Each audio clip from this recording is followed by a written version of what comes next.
really big moment. Through the sound barrier, the first time ever in level flight. For the first time, except in dives, a man has flown an airplane faster than the speed of sound.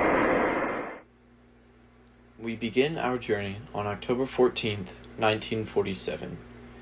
This is when Charles Edward Yeager, or as he liked to be called, Chuck Yeager, was the first pilot to officially break the sound barrier. This achievement was made possible using the first supersonic aircraft, called the Bell X-1, or, as Chuck liked to call it, Glamorous Glynis, named after his wife. The idea came to life when the sound barrier was discovered in 1935 and was presumably unbreakable. But after World War II had ended and the Cold War was beginning in about 1945, the US were trying to prove that they were in fact the best of the best.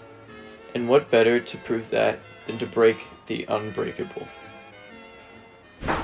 After demonstrations of their planes in World War II, the US were looking for options that would blow their competition out of the water, or, in this case, out of the air.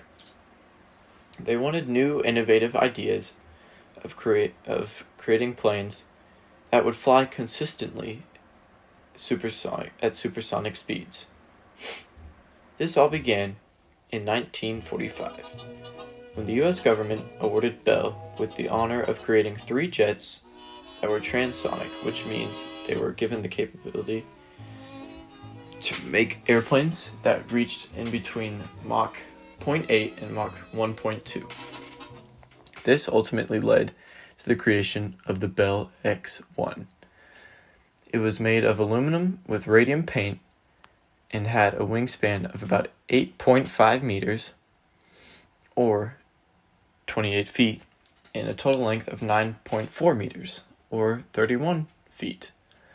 Its sleek design allowed for air resistance to lower or decrease, and for the plane to easily glide through the air. But it had to be carried by a B-29 because it could not start off at the ground. And once the modified B-29 got up to about 17,000 feet, it was able to glide away. However, with this being a government project, it was considered top secret, and the results were not published until about a year later in June of 1948. But how was this made possible? Luckily, we had the innovators of George Cayley and the Wright brothers, who, while George Cayley made the first glider, the Wright brothers were considered the fathers of aviation, and without them, we would not be where we are today.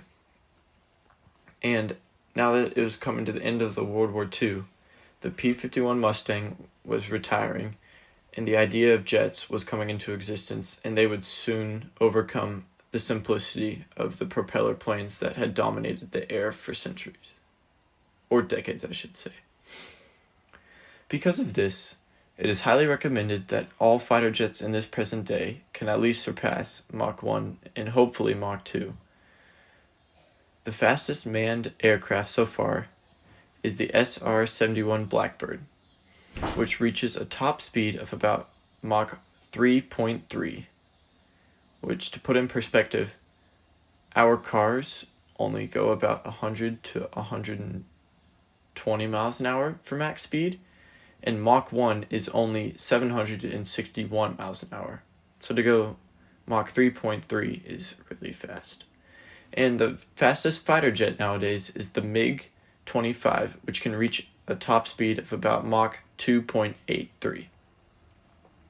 Without such inventions like this, we would still be stuck using propeller planes and not have made much achievements in space travel and exploration, which was really inspired by this achievement because they could realize that they could break the unbreakable. The Bell X-1 was the precursor to modern aviation and is still one of the greatest feats in its class, because without it, we would not be in the level of flight that we are today.